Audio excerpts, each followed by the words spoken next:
Cool,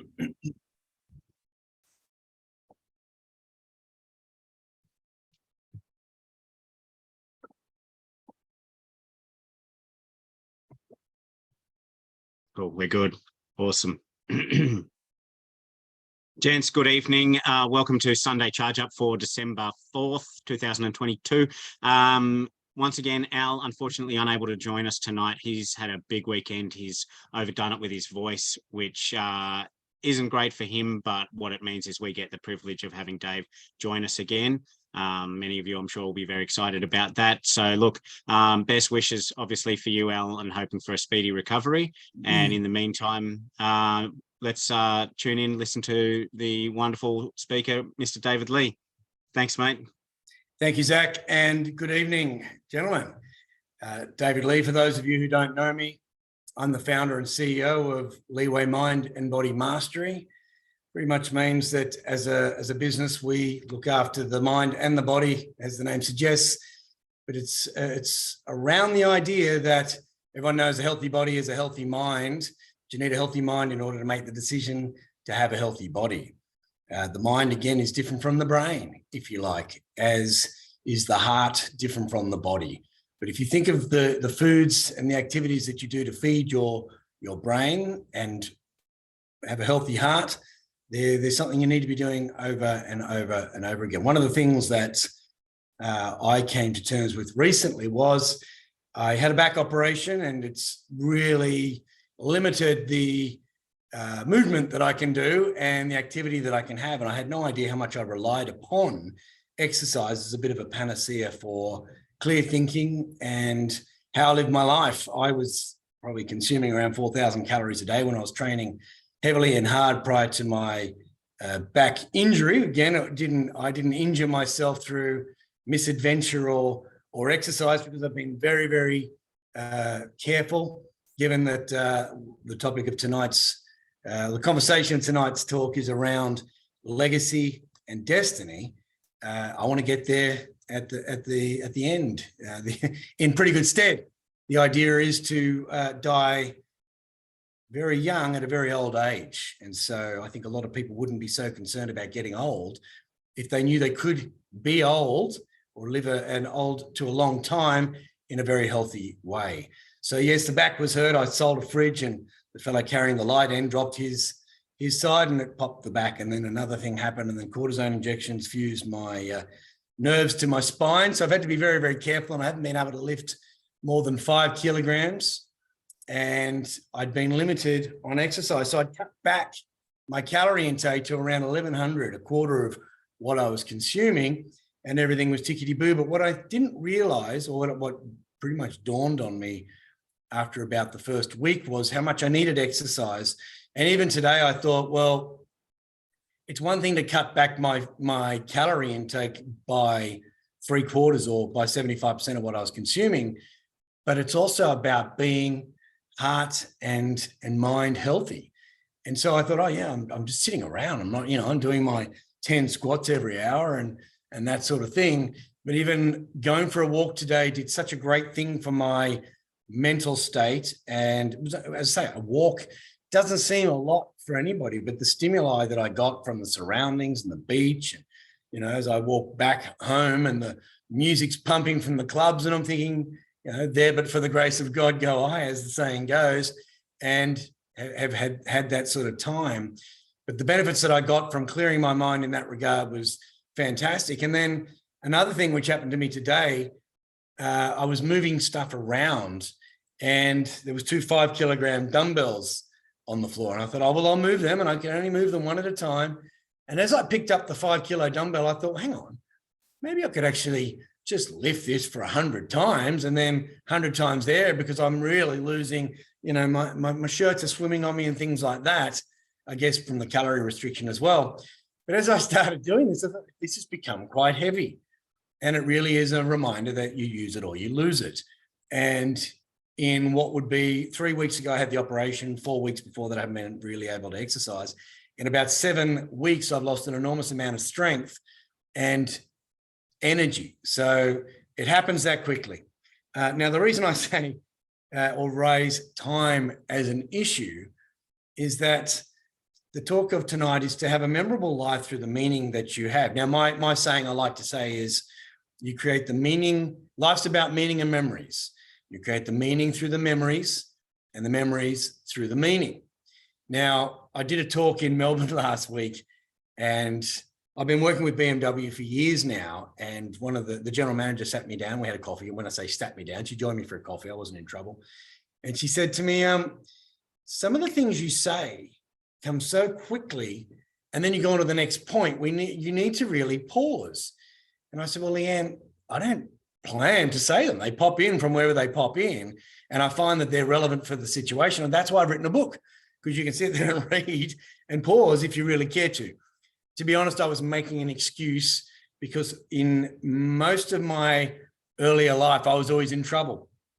Middle child of a 10-kid family. And I learned how to get out of trouble when I got into it. And it was generally never when I say never my fault, my father passed away last year and in June, and 2 nights before we were watching a State of Origin match with him, and the talk got around, 6 brothers, and there's a bit of banter. And I said, you know what, Dad, you always thought I was responsible for a lot of the malarkey that we got caught for or we got up to, and it really wasn't.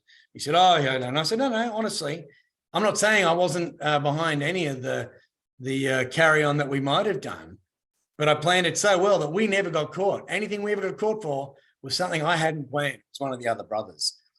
So the idea of beginning with the end in mind, and even being able to talk myself out of situations. My father used to say, you got an answer for everything. Now, back then, I pretty much did, because I hadn't done anything wrong in my mind's eye. But as I've gotten older, the idea of having an answer for everything is the idea that I've thought to the future what could go wrong. So of course I got an answer for everything, because I thought, if that happens, what would I do? If that happens, what would I do? And the answers are not necessarily excuses. There's a big difference between being accused of having an excuse for everything and an answer for everything. I'd rather have an answer for something, because then I know what the question was, and I've asked that of myself. So there's a lot of that involved in creating memories and meaning in your life. Now, prior to this call, I had a conversation with a fellow who had said that he had done this with his children and he'd done that with his children. What I love about talking to, was Zach actually, what I love about talking to the high performance fathers is that this really is a group of fathers. Now, you're not in here if you're not intending to be a high performance father. And what I love about that is that the things you guys are doing is looking for the answers to the questions you may have around raising children. I've raised 2 children. I have 2 when I say 2 very successful young women, I'm very impressed with the success they have achieved in life. And again, success is anybody's definition. Success for you is what your definition of success is. I've had clients who say, well, what should I do? What's the definition? No. There is no nuclear family any longer. Your idea of what the movies might have given us is actually what the movies may have given us. Now, if I were looking at, say, the Brady Bunch and the families that we were given as nuclear families, or families we should aspire to when we were younger, it's a really curious world out there, because we have so many movements going on, and the woke movement and the cancel culture, and you can't say this and you can't say that. And I wonder, are the choices, there was the options generation and the choices generation and the now generation and all that sort of business. But are the options that our children are being presented with, were they options that we were even aware of at their age? And I can't but turn on television these days and think, well, okay, there's that lifestyle being presented, and then there's that lifestyle being presented, and kids are asking questions of, well, can they do that? And you say, well, yeah, they can. They're asking questions of choices that are being provided to them before we've even given the choices we would like them to possibly follow in the footsteps of ourselves. And I'm speaking quite esoterically because I don't want to get cancelled, and nor do I want any backlash. There's a dad jokes page that I get on, and it's from the UK. And recently there was a joke in there, and I'd made a joke and somebody took offense to it and started really rattling on. And I'd said to my girlfriend or my partner, I said, hey, listen to this bloke said, and she said, get out of there. You got to get out of there. You're a public figure. You can't be, I'm not arguing with the guy. And she said, no, just get out of there. And I thought, wow, social media is one of those things now that I can't even be on and have fun, if that's what social media is for. Now I'll retain my Facebook page and I'll retain my Instagram page because there are photographs on there that are memories. And I'll be sitting somewhere and it'll go, the notifications will say 8 years ago today you did this. And I think, wow, that was 8 years ago. It'll then influence me or give me the impetus to forward that on to one of my daughters or a friend. And I say, hey, this was 8 years ago. Would you believe it?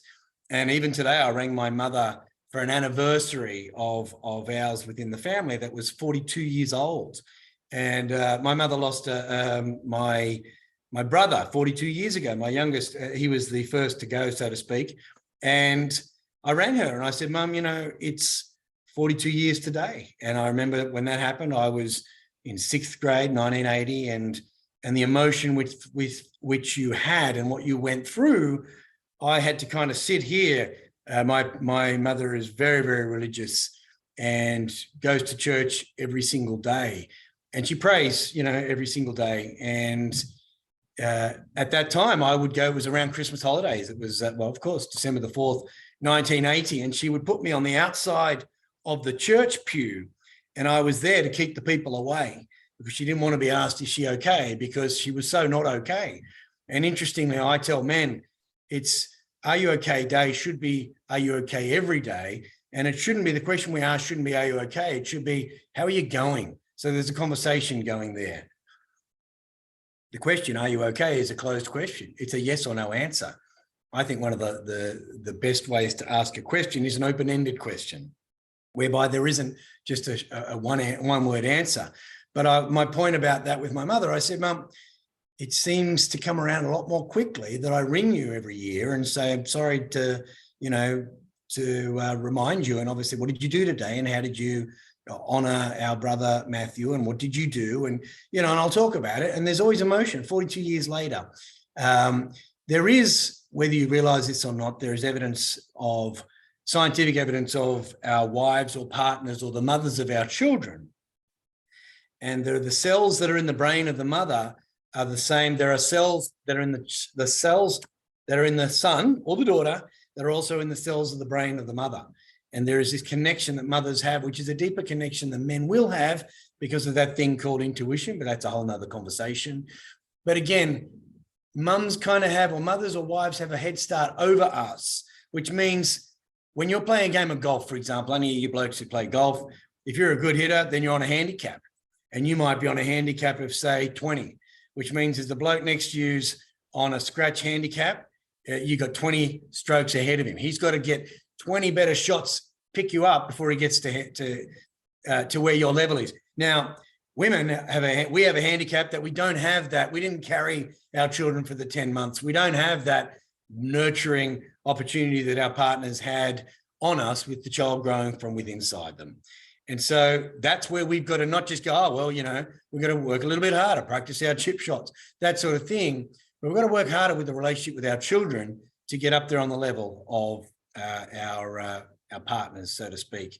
My father used to say, you can tell a lot about a man by how he treats his mother, and that women should look for how the gentleman is with his mother if she's still around in order to see how he will be with you. Now, that's a pretty long way to talk about the brevity of life. I think that people think, you know, I remember Ken, you guys know Ken Lavanda. Ken said at Kosciuszko at the beginning of the year that there are people who have been born that will live to the age of 50, that there is technology and medicine and things like that, 150 rather, that will allow us to live until the age of 150. Now, I don't think that abrogates or takes away from us the responsibility of giving ourselves a fighting chance. I say to people when people say to me, why are you happy all the time? I say, because I know how the story ends. I don't know when the story will end, but I know how the story will end based on what I do every single day to that effect. And by that, I have a morning routine. And by that, I have an evening routine, which I call an evening ritual, because a routine is something, I don't want my life to be routine, but my morning routine is certainly devised so that I'm not having a day that is just mundane, repetitive, and routine. It's not monotonous regularity that my mornings and days start. They're so routine that I don't recognize them, although I'm very present in each of those activities. my partner wrote something which I thought was quite funny. I was showing her, she actually does a lot of my presentations. She makes them look a lot better than what they are. I have days where I create content or I think of ideas I'm going to talk to people like yourselves about, and then I put them into a presentation and she says, okay, I'll put my touch on that. And she does the presentations well. And I did this presentation last week. We had to get booklets printed out.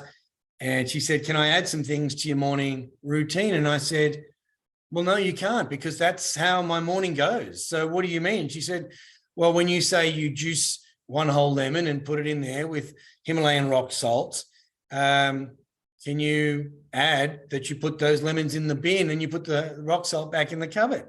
And I thought, oh, okay, right, because I'll join her for coffee and things like that. And you put your coffee cup, and I think, okay, fair enough. And I don't say that. Obviously, don't say my morning, like ablutions or any of that sort of business either. Yet I do shower every day and do all that other stuff after reading. So these are the sort of things that you do need to have a plan for, and you do need to have your destiny in mind. But when I've said today is about thinking of your legacy as your destiny, what I mean by that is legacy, the dictionary's definition of legacy is pretty much what you leave behind and is generally associated with money. Now, I think from the perspective of legacy, and I do work with a lot of mnemonics and things like that, it should be thinking, what is it you want to be remembered for? Now, that's a question that we've all asked. I have a question that I ask of my clients, and it's a future pacing exercise. And I ask them, have you ever imagined yourself at 85? And most people will say no. And I say, okay, how do you want your 85th birthday party to look? There are three choices you can have. You can stand up on your own 2 feet with your muscularity. There's muscularity, 85-year-old you is what I say. Whether you're a man or a woman, you stand up on your own 2 feet and you give a very articulate account of yourself. You've got the people in the room who you're very proud of and their loyal friends and family. And there you go. And then the second version is that somebody had to wheel you in that day. The people in the room, you kind of don't really know who they are, whether you've been shaven or not. You certainly couldn't shave yourself. You had to be helped up and down off the toilet that day because you never did squats, and you haven't looked after yourself. You're barely inaudible, even if you can speak or give a good account of yourself. And the people there at your 85th birthday are there just so they can get their hands on your money. Where there's a will, there's a relative. And the third option is you didn't make it. So there's your legacy. Now, my other thinking around your legacy, if there's a cash prize at the end, so to speak, for those people in the will, is whether you leave $1 million, $1 billion or nothing. Now, let's just say you die and there's nothing on the other side. You don't even have a hovering white light that you look down and see what goes on. Well, if there isn't, then whether you leave $1 million, $1 billion or nothing, you left nothing because it's all gone. Even if there is, I think there'd be nothing worse than looking there and going, wow, I didn't really leave a lot because I didn't create a legacy, or I left so much, but I withheld it so long from my children because I was trying to teach them a lesson that now look at them just blowing it on wine, women and song, or in the casinos, or not knowing how to manage it because they waited so long. The idea being, my father had said to me a couple of things. He said, never wait for an old man's shoes because you never know, by the time you inherited them, you might even be too old to walk. The other one he said was never rely upon a wealthy spouse or inheritance because you never know when either one of them might run out on you. So make your own way. And again, from a legacy perspective, you've got to look at what the end game is. Now, legacy for mine, first thing is longevity. What are you doing to look after yourself? What are you doing to make sure that as well as you woke up this morning is as well as you'll wake up when you're 85, 95, and ideally even 100? Now, if you woke up feeling like absolute crap this morning, it's a pretty good chance, if that's a regular occurrence, that you're not going to be there. You're going to be either option 2 or option 3 in my 85-year-old birthday party future pacing exercise. Now, one of the most wonderful things I came across, my father's 85th birthday, I've been giving this talk for 20 years. I've been talking to people about this future pacing exercise ever since I started coaching people. And I did that one day because I often teach people based on how I would feel and what I would get out of it. And all of the courses and all of the modules and all of the mnemonics that I have created, I've created them for myself first to see whether they would work. I'm a bit of a guinea pig on, if that doesn't work, try something else. Now, the idea of saying, okay, what do I want to look like on my 85th birthday? The idea was to have water views, give a good account of myself, be cheersing with a very nice glass of this red or that red or champagne. On my father's 85th birthday, I was watching this, and I've obviously watched it a lot more times because I recorded it, but I thought, wow, this is that prophecy that I have had for myself. Now, when people say, wouldn't it be great to have a crystal ball? I say we do. Some people have too. They're called our parents. If there's heart disease in the family and things like that, then you've got to look after your heart. Now, on my, father's 85th birthday, and I'm looking and I thought, wow, this is the future pacing exercise. He got up, gave a good account of himself. He remembered those who were absent through misadventure and death. And he gave a very good, he was very grateful. The word he kept saying more than anything was great, great, great. And I say it's one thing to have an attitude of gratitude, but my father had an attitude of gratitude, something I've inherited. And so I try to say great as often as I possibly can. And when he stood up and said what he said and then sat down and we sang happy birthday and he blew out the candles and he said, great. And I've got a fantastic photo of him sitting in front or behind that 85-year-old cake. Now that to me is a great memory, but it's something that he created because he exercised every day, longevity. Now he died in his sleep less than 3 months, actually exactly 3 months later, of what we think is a heart attack. My mother didn't bother sending anything off to the doctors, and because she just assumed it, and it was like, okay, well, Mum, because she's going great these days and never been better. I said, Mum, I often question why you didn't call the doctor in. Bit of a joke internally, but the idea of being able to have that sort of vim and vigor at your 85th or your 95th or your 100th, it starts today. And the reason why I said to my brother recently, I'm not scared of dying, I just don't want to. But the idea of it is that I can be happy because I'm doing everything that I can do. And I do that through things which we call priming. Now, if any of you blokes have ever painted anything, particularly outside, you put on the coat of primer and then you put on the full coat. Now, for me, priming is doing things that prime me, put me in a good state. Going for a walk before tonight was energizing me. It was giving me some oxygen to the brain because it's raising my heart rate over the standard input or output that it was giving. And I went for that walk in order to get that energy from there and clear the head. Now, through doing that, I'm giving myself a very good start and I'm priming myself. I had a shave, that generally makes me feel good about myself, had a shower. I pretty much did my morning routine, even though I need to be in bed for my morning start. I finished off with a cold shower. Now, my aftershave is an aftershave that makes me feel good about myself. And, you know, I usually use an underarm that reminds me of a holiday that I had in Paris. Again, when I put that on in the morning, it makes me feel good. Today, I put on Brute 33, which I bought from supermarket yesterday because they got me with the slogan. It was the scent of wisdom. And I thought, well played, Brute 33. I'll wear that so that I at least smell wise rather than appear wise to me. And again, it's a priming state. I generally wear a watch, which is a kinetic watch, which never stops. I would have taken it off to have the shower, forgot to put it back on. But the idea of that is to remind myself that I need to move every day to keep going.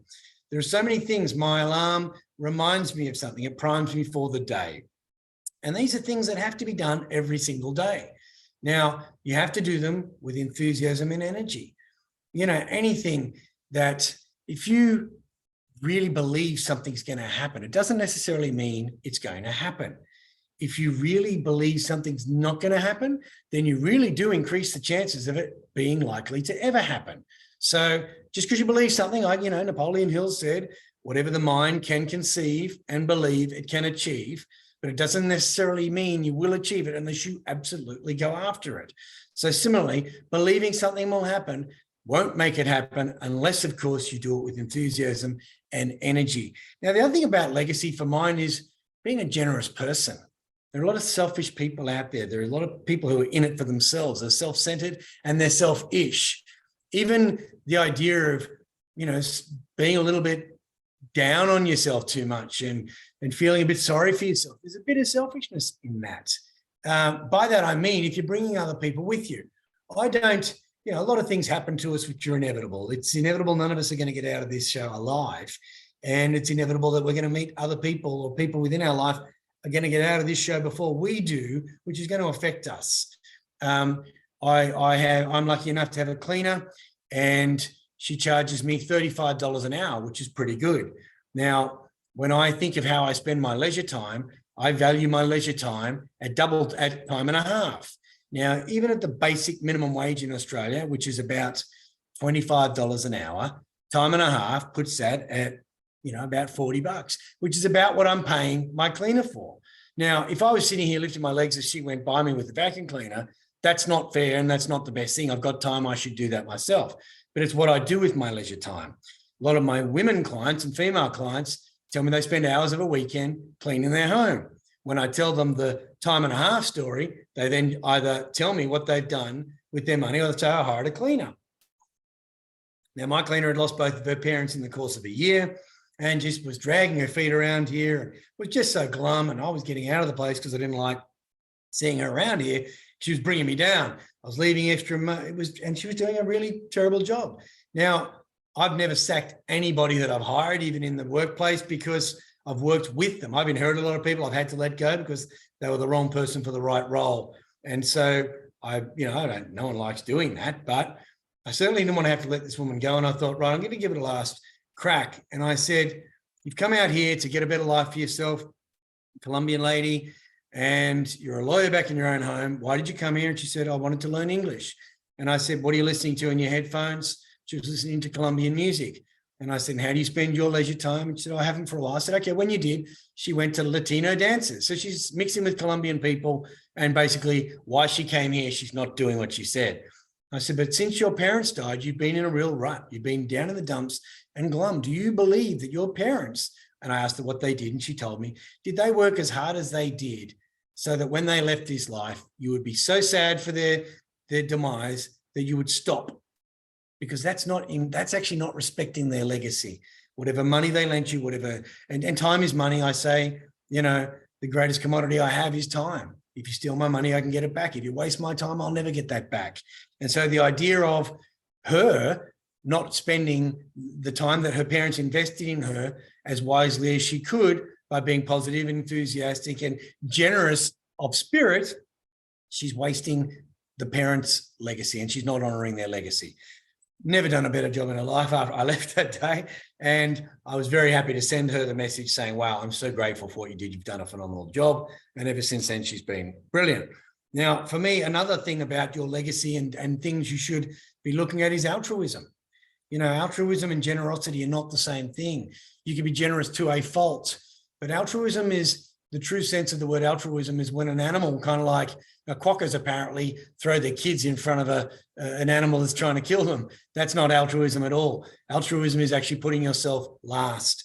I noticed when my children were very young, I would volunteer for a lot. Now, I didn't volunteer because I was altruistic or generous. I actually volunteered so I could spend more time present at my children's school. I was, bouncers at discos, and I turned the sausages at barbecues and coached soccer teams, just so I was very, very involved. And what I noticed along the way, whilst one of my sisters said, you'll find, my older sister, Patricia, she said, what you'll find is that it's the same people who volunteer for things over and over again, because a lot of people are selfish. Now, as what I found was, it wasn't that a lot of people were selfish. A lot of people assumed it was going to be done. And I think we have a lot of assumptions in life, and that is that things will get done. And so they're very low on the ground for help at schools, and they're overly happy when you do volunteer, and that's altruism. But one of the things I did notice was some of the parents would volunteer to do things, but they volunteered it so that their child would get a better head start. So much so that I remember seeing a woman give a race where her daughter didn't actually win as her daughter winning. It was just clear to everybody she didn't, but that was her altruism. So be careful what altruism is. I think the other thing towards legacy is you have to be consistent. It can't be something you do today that you don't do tomorrow. Now, a great story one of my clients told me, and she and her husband have since split, but at the time she talked about an avocado tree and a mango tree she had. And I think she bought me a mango off this tree. And I was like, wow, great. Where did the mango come from? She said, I grew this. I said, wow, beautiful. She said, I've also got an avocado tree, but they're not quite ready yet or whatever, or they only, anyway. So the thing was, she said, I said, are they the only trees? And she said, no, my husband has a peach tree and he has a plum tree and he has some other things and all that, but they're all, they're not doing very, very well. And I said, why are yours doing better than, what do you mean yours and his? She goes, well, I look after mine and he doesn't really look after his. And I said, so you have a garden that you can both benefit from and you water the avocado and you water the mango, but you don't water his. And she said, no, there isn't the time. And I said, okay, what about if you invested the time? What if you spent a bit more? I'm sure it would mean a lot more to your husband. And I'm sure those peaches would be a lot more juicier if you actually watered them and fertilized them and cared for them. It just seems quite odd that, and they were destined for failure, and that's what happened. But what I'm alluding to there is you need to water those plants consistently. I have indoor plants, so I notice that I have to water them a lot. Now, the last place I was at was so humid that I never thought, I wasn't conscious. I had a humidifier or dehumidifier in the place, and I had no idea how humid the place was until I started seeing these plants, because they're climbing up the wall here and they're going great guns, but I have to water them every single day. And that's with your legacy. You have to do something towards your legacy every single day, whether that's the memories or the meaning. And again, it's what you put to that. Now, the final part, I think, of a legacy plan is you have to maintain a youthful enthusiasm. We already talked about being enthusiastic earlier on, but a youthfulness. And by youthful, I mean both youthful with a lisp and youthful from how you view yourself. And the moment you believe something to be true in your life or about yourself, there's the fellow who wrote the book Limitless talks about the lie. He says the lie, and I only thought about this recently. He said, if you fight for your limitations, you keep them. And that's what he says. The limitation is something that if you fight for it. I used to always think I was bad at maths. Now, not only did maths just not interest me, I think as a young kid, I must have been away from school, but I missed long division or fractions, and I just never got it from there. My dad was an accountant, and all of my brothers, and I actually studied accountancy, failed it, but my father used to choose our subjects for us, and that was the story. But I was just terrible at maths. And I remember one Christmas, I'd sat there, and this is probably about 30 years ago, and I was having a few drinks, and we're sitting at the Christmas table, and something happened, and I said, oh, I'm terrible at maths. And my father said to me, well, aren't you in sales? And I said, yes. And he said, don't you have to be good at percentages? And I said, I'm good at percentages. He said, well, percentages is maths. And then he asked me a couple of questions like, what's whatever? And I said, 10% was that. And I was able to answer because I needed to work out what my commission was going to be before I decided what my bottom price was going to be. Otherwise, I was cutting myself out of commission, which, commission's pretty much in those days is what funded a lifestyle. The base salary or the retainer, as I say, is what kept me above life. Somebody said to me one day, what does it cost you to keep the lights on? And I said, well, that's not the question. The question is, what does it cost? What's it going to cost you for me to be able to sleep at night? Because what it costs to keep the lights on, that's one thing. But lifestyle and what I really want from life, that's what helps me sleep well at night. And that's one thing I think you need to consider when you plan your legacy. It's one thing to be able to pay the bills, but what helps you sleep at night? And the best sleeping tablet is a clear conscience. And the clearer your conscience will be a lot clearer, the more you know you did the best you could do that day with everything you've been given and that you worked all the time you work. Now, from a destiny perspective, there is no other way to bring your destiny future to now than to be doing things in the now. You have to do it now. So I might sit down with somebody and set a plan with them. And then I'll say to them, and it's great. I had a text come through just today because I've got a client I'm coaching tomorrow. And I generally will remind my clients the night before. I remember working for a company once, and we'd always have the minutes of the meetings brought to the meeting.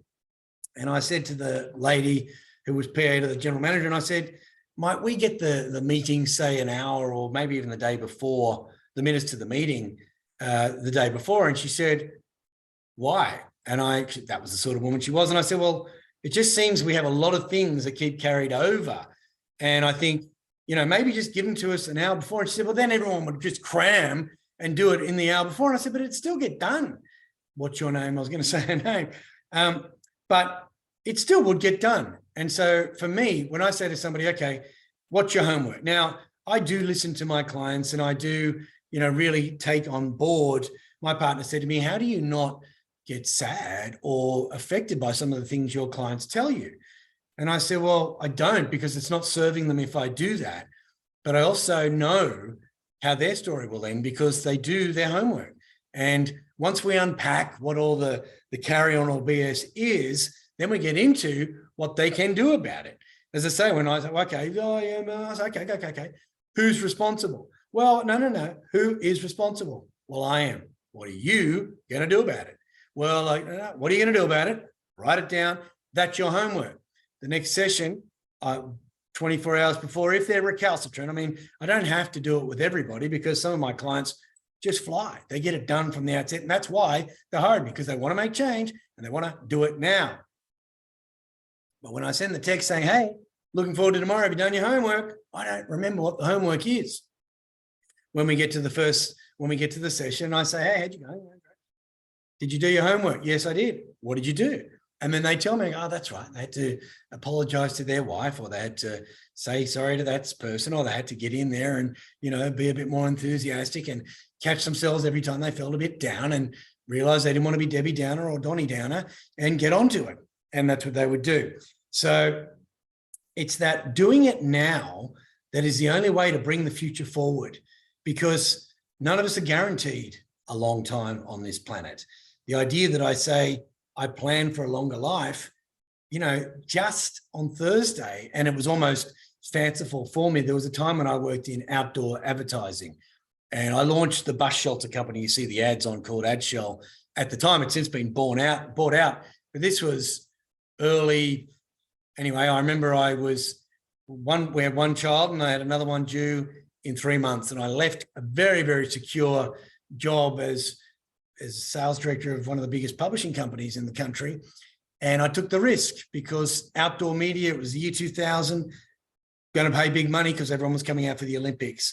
And I took the risk, and I actually took a salary that was 1/10 of the salary that I was earning, but the commission earning potential was huge. Now, when I took that job, it was a matter of knockback after knockback after knockback, but I did every single thing I said I would do. And I did it with energy and enthusiasm because I knew that success would be imminent if I did that every single day. And that's exactly what happened. And I ended up making almost double what I was earning at the big cozy company. And it was very, very difficult, but I was persistent. And I think that's the only thing that will see you through, is doing something every single day and being consistent. And it's that backing of yourself. Now, I just knew with my work ethic that I was going to get there. And anything I've ever taken on, I've been successful at because I stick with it. I don't go, oh, well, setback. I get setbacks and I go, mother of pearl, what are we going to do about it? Okay, how can I get around this? I'll try that. If that doesn't work, I'll try something else. But I've never, ever quit. My first engagement with you guys, if any of you have ever seen it, is my number plate is DDQ, David doesn't quit. And I don't quit. And that's the point, is that everyone's probably heard it. Quitters never win and winners never quit. But the idea that I give up on myself is where I'm actually accepting a limiting belief. And there have been times when I've just thought, I just can't see how this is going to work. But if I've ever, I have never failed, I take it as feedback. But I always say to people, if you think you're going to fail, you better fail fast, because you don't want to drag your legs on something that you could be fixing straight away. And if you've decided to do something big and important with your life, then decide very, very quickly that you're not going to achieve it, or decide very, very quickly that you're going to stick at it every single day. You're going to do something now. Do it now, do it now, do it now. Life rewards action, but you've got to do it now. I always say to people, how long do you think it's going to take you? If it takes less than 1 minute, do it now. I have a lot of to-do lists and I do it now, and I look at it and I think, oh, wow, I did that. And I also say, do the worst first, because it's generally the worst thing that is going to be the most rewarding thing. So do it first. Again, with energy and enthusiasm, but you have to have that overwhelming belief that success is imminent. Now, if you've got all your ducks in a row and you've prepared it and you've done everything you said you'd do in your morning routine, and you give a good account of yourself, and you know that you work all the time you work, then success will be imminent and inevitable. It is just, that's the way the world works, but nothing works if you don't. So whatever problem you have, There's nothing you can overcome it, but you have to trust the process. Now you have a process in place, which is your goal setting. It's your meeting with your coach. It's your dinner time rituals. It's checking in with the kids, engaging with them. The idea that I can pick up the phone and say to my daughter, or she'll send me a text and say, do you want to go for a walk at one stage this week? I think, okay, something she needs to talk about. You have to chase them up, and you never ever quit. Now, I remember being at a school function. Now, it was my daughter's high school, and the vice principal had been at the school for 35 years. And, I was sitting it was a fundraiser or a trivia night, and I was sitting at a table, and on that table were some women who were ex-students of this lady, and she'd been vice principal for 35 years. And they were saying, oh, she was tough. She was smart as a button. We didn't get away with anything. And, she was hard on us, but she was great. She was so lovely. And she was, such a great sense of humor.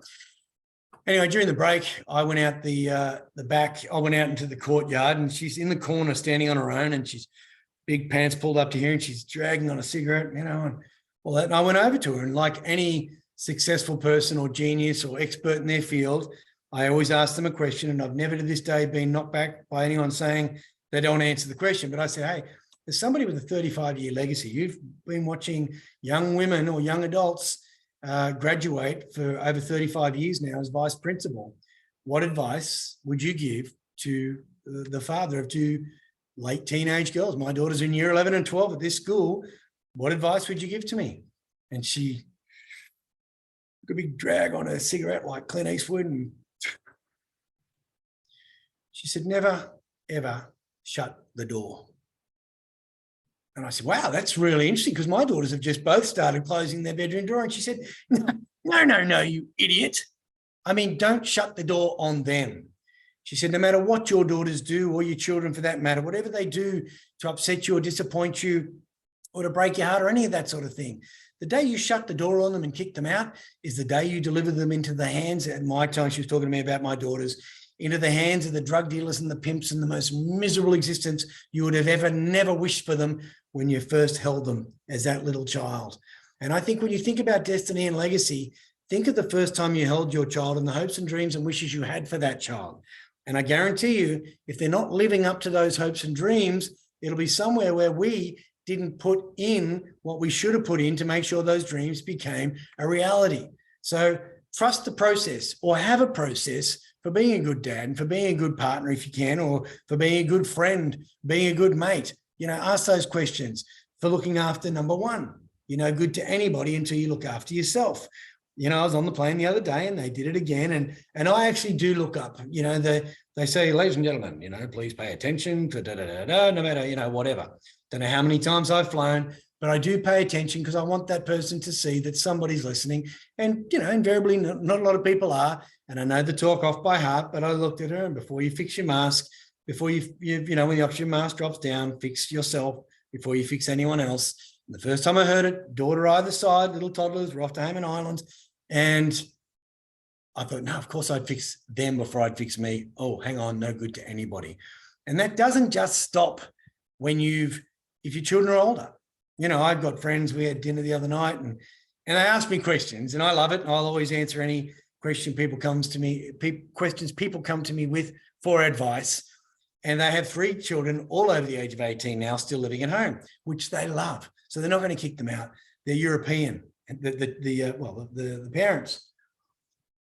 And they keep talking about this. This towel is not just on the bed of ours. That seems to worry women. So this mother gets annoyed that the boys leave their wet towels on the floor in their bedroom or in the bathroom. And she will put them back on the floor in their bedroom. And the boys keep just putting them back on the floor just to go, blow you, mum, as a sign of absolute disrespect. And the father was reading the text. These boys, mum is not here for you to do this. And mum, and I thought, wow, that's wonderful. I said, but I'll tell you what my advice would be. If any of you ever own a farm, or if a dog ever kills a chicken, they tie that dead chicken around the dog's neck until it stinks and it's putrid. That dog will never, ever eat another chicken. Rather than put that wet towel on the boy's bedroom floor, put it on his pillow. Now he's inconvenienced. He's got a wet, stinking pillow. it won't take too long before he might turn over that side. Next day, put it back on the other side of the pillow. He'll have a wet, stinking pillow. He'll start to make the point. Win through action, never through argument. You can argue with someone till you're blue in the face. But people, the truth is rarely heard, only seen. People will learn more from what you do. Maya Angelou said, people never remember what you said. They'll never remember what you did, but they'll always remember how you made them feel. So do what you do with emotion. So any messages you're trying to get through to your children, do it with emotion. Kids, we've all been sons ourselves. The idea of sitting there going, oh, here he goes. Mark Twain said when my father left home, he was a complete idiot. Came home 7 years later, was amazed at how much the old man had learned. In fact, it wasn't until I was traveling to Ireland. I was about 25. My dad's Irish, and I traveled to Ireland. And I met my Uncle Eamon, and he was telling me, and I knew my dad was nobody's fool, but he said, your father stepped up and took 14 of the 15 awards that were up for or available. And I watched him. He was my older brother, and as he graduated from St. Ignatius in Galway in Ireland, and it was a good school, and Dad did really well. And I thought, wow, he could speak Latin and he could speak Gaelic, which is both considered dead languages, and he could all the way through to the end. But he applied himself. But when I was younger and he was giving me this advice, I went, what do you know? I know it all. And it wasn't until I had a terrible relationship with my father as a young bloke.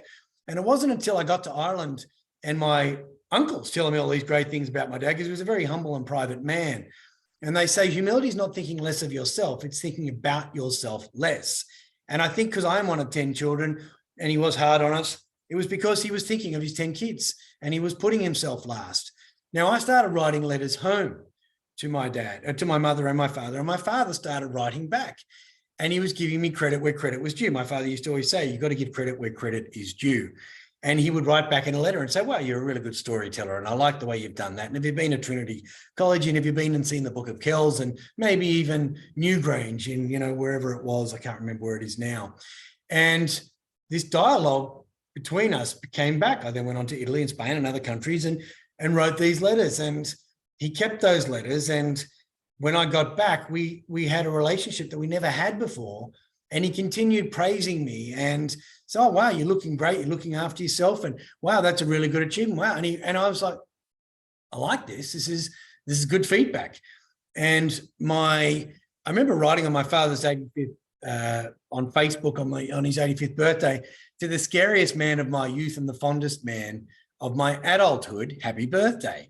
And my father became a really good drinking buddy. When I say around that, when I got back from overseas, I never really drank with my father because I left home at the age of 18, and I was always wary of him because I was always scared of him. So I was afraid of getting drunk and saying, oh, Dad, something I might have been doing that he wouldn't have been proud of in the way that he wanted us to be as he raised us. So I never got drunk. So I did learn how to drink, which served me well in business because I could always, my dad used to say, always stay 2 drinks behind the client. I could be 4 drinks ahead of them and they were still drunker than me because, well, we would say the Irish liver. But I just had this mindset that whenever I was with my father, I focused and focused and focused. My ex used to say to me, how do you drink with clients and come home this drunk? And I'd say, well, I'm not that drunk at lunch.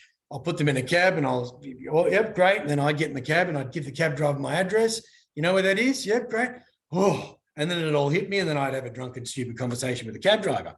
But as I started having drinks and fun with my father, it became phenomenal. I really, really enjoyed his company. He dropped his guard, I dropped my guard, and we became great friends. And that to me is how I would like my daughters. And, I would encourage you to work towards that relationship with your children so that once your job is done, and when I say once your job is done, the parenting job never ever finishes. Excuse me, but there was an ad in bottle shops that says you're their parent, you're not their friend, and which is true. Like the idea of getting drunk with your 16-year-old son, he will lose respect for you. And I just think he'll think you're a bit of an idiot as time goes on, and he'll blame you for his drinking problem because you started him drinking at either 14 or 16 or whatever that is. But on my daughter's 18th birthday, I had said, hey, Maddie, we can be friends now because the bottle shop is telling a lie. Because if I buy you drinks, and, and it was all a bit of fun at the time, but I love catching up with my daughter, Madeline. Anyway, the idea of having that that trust in the process, and I guess the inevitability of your destiny. Knowing how the story ends means that you will never ever quit. You will never ever quit doing what you're doing every single day. And then from a destiny perspective, you just have to say to yourself every day, you've got this. You've got this, meaning I've got this. I can do this. I've got this. I've got this. And it is tough. And you know what I mean? Even a workout, it's like the first 10 minutes is difficult, but then you're in the groove, you know, everything's gotten into place and off you go. So everything is hard before it's easy, but you've got to start doing it. Now, everything I've spoken about are things, and I've talked about an attitude of gratitude, and I've talked about the idea of how you would end a day and things like that. Now, you have to have the meaning behind the memory and the idea that what you're doing has meaning to it. Joshua J. Marine said, it's the challenges of life that make life interesting. Overcoming those challenges is what makes life meaningful. Now, a meaningful and a memorable life is based on your daily existence. Now, for me, of an evening, people say, oh, you know, you keep talking about this non-negotiable 8 hours of sleep. And I say, yes, 8 hours of sleep are non-negotiable. Now, it's one thing as well. People go, oh, you know, well, you say life's about meaning and memories, and the memories are meaning. What if I get Alzheimer's? Well, to me, memory is one of our senses. You know, they say we've got 5 senses. I say we've got 8. You know, there's sight, there's sound, there's taste, there's smell, there's touch, there's 5, there's intuition, there's 6. Now, if you don't work on your sense of sound, then you're going to lose it. If you don't be careful to avoid big booming speakers, then you're going to lose your sense of hearing as you get older. If you don't get glasses, then you don't eat well, you're going to get macular degeneration. You might even get cataracts. If you spend time out in the sun for too long, you're going to get pterygiums on your eyes. These are things that are going to affect your eyesight when you're older. So you're going to lose the sense of sight. If throughout the course of not looking after yourself, sense of smell goes. The retronasal olfactory system is the sense of using your sense, like when you smell something and it sends out salivation, or, you know, lets the lipiases be released from your taste buds or your mouth. Now, these are things that are being stimulated because you focused and worked on them. So you can just as easily lose your memory or prevent memory loss by the way you eat, the way you drink too much, or things like that. Now, for me, one of the primary functions of sleep is memory, bodily restoration, but memory retention. So the best time, this is great, the best time to actually learn something is just before you go to sleep, because your brain prioritizes the learnings and the lessons from the day. So you have to get your 8 hours sleep. And one of the greatest or the best ways I know of being able to get to sleep is to have an attitude of gratitude. Think of the 3 things that you're most grateful for from that day. Not just, you know, the trains ran on time and it didn't rain, things that you're truly appreciative of. And by that, I mean things you could say, that was great. That was great. That was brilliant. That was phenomenal. What did you do today for somebody else? What did you do today for yourself? Who did you be today for the person you wanted to be? Who did you be for the people in your life that you're responsible to and responsible for? What do you have today that you're truly grateful for that you didn't have yesterday or that you had worked towards? What is it from a legacy and a destiny mindset that I've really focused on that's going to give me meaning in life, that's going to make this life very meaningful for me and memorable for me? Now, as I was speaking around the memories that I have from my Uncle Eamon in Galway 30 years ago, they're as fresh as the day. They're as fresh as the day because there was so much emotion attached to them. So the interesting thing is you might remember sad passings of people. You know, people will say, okay, August the 31st, 1997, Lady Diana died. I remember where I was. I was walking into a service station. It was around about 11 o'clock and I'd seen the newspaper alert saying that. It was a very, very hot day, unusually hot for the last day of autumn in 1997. Now, I remember that because of the emotion that was attached. Interestingly enough, the sadness or the depression that we put on feeling for ourselves, when you get out of that rut, you won't remember that. You actually don't remember you will be able to tell a story down the track if any of you blokes suffer from depression. Now, they used to call it melancholy. Abraham Lincoln suffered from melancholy. My idea of it is that, again, I prime myself to think of things that are going to empower me. Abraham Lincoln writes of his melancholy, but melancholy is actually quite a nice word. If somebody said to me, how are you feeling, David? I'd say, quite melancholic. Then I actually wouldn't feel as depressed as I would if somebody said, how are you feeling? I say, I'm really depressed. Well, I'm going to be depressed. The word depression is a depressing word. So a lot of the language, now, because I work with what is known as NLP, neuro-linguistic programming, how you think is how you speak, which is how you act. So if you don't want to act a certain way, change the way you think, but also change the words you're using, either in conversation or to and about yourself. So as I say, if you want a really good night's sleep, and try this on tonight, think as you put your head on your pillow, what 3 things am I very, very grateful for today? As I said earlier, the best sleeping tablet is a clear conscience. If you know on any day of the week, if it's a work day, that you worked all the time you worked, that you did something very enlightening of a morning, whether it was journaling or looking out at the stars or the sun, depending on what time you get up, and you had a bit of enlightenment, that you read something stimulating and educating, that you exercised, that you ate very, very well, that you engaged with your partner and your children and or the people you work with, that you encouraged your children or your partner in, you can do this, come on, and don't give up on them, because sometimes it can be very, not again. My partner's been sighing a lot. Now, she bought a house on the weekend. A goal she set at the beginning of the year was to buy a property this year. Running out a year, she did it. That's brilliant. Sorry, on Friday. So, that was an encouragement that she needed, but she also I needed to engage with her in order to have those conversations that are trusting. But the encouragement was there. What did you do today that was really entertaining with your kids or for yourself? Zach talking to me today about taking his kids to the beach was a part of entertainment, but it was also something very, very rewarding.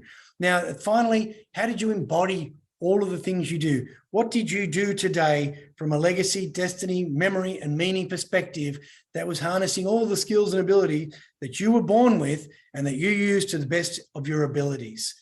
My father used to always say, I started my book that I just finished. In the beginning of it, I say, in memory of my father, dedication to my father. And the quote that he said was, do the simple things well and everything else will take care of itself. And I closed the book with a quote that he'd written on my 21st birthday card, which I came across, which said, you've been given all the gifts, abilities, and graces to be a phenomenal success in life, if only you apply them. From here on in, it's up to you. And similarly, I'll say to you, you've been given all the gifts and graces and abilities you have been given in life. Nothing works if you don't, but if you use them to the best of your ability every single day, then you'll smile every day because you'll know how the story ends. It goes to say, it goes without a doubt that if you're living in the now and you do to the best of your ability. Now, Lao Tzu said depression is living in the past, anxiety is living in the future, and peace is living in the now, depending on how you look at things. I like to say, if you look back on the past with a really favorable light and in a very favorable light, then that's nostalgia. If you look at the future with a really bright and enthusiastic way, knowing you've got all your ducks in a row, then that's optimism. But the now is still going to be the now, and all you have is this moment. And if you live this now to the best of your ability, then it is only naturally going to occur that you're going to have a fantastic future and you're going to leave a fantastic past. Your legacy and your destiny will come together with meaning and be a very, very memorable life. Now, gentlemen, good evening, and thank you very much for having me once again. And as I say, always welcome to send me an email, david@leeway.com.au. That's my personal email, and I'll look at that and I'll respond. If you want information about any of the coaching programs I offer, that's hello@leeway.com.au. That'll be answered, but I will actually be the one getting back to you. And really excited to be able to do this again. Hope you're not getting sick of me. I'll certainly never tire of being able to talk about these things with you. I'm very happy, looking forward to meeting you guys along the way. Have a great evening. Until next time, good night. Be well.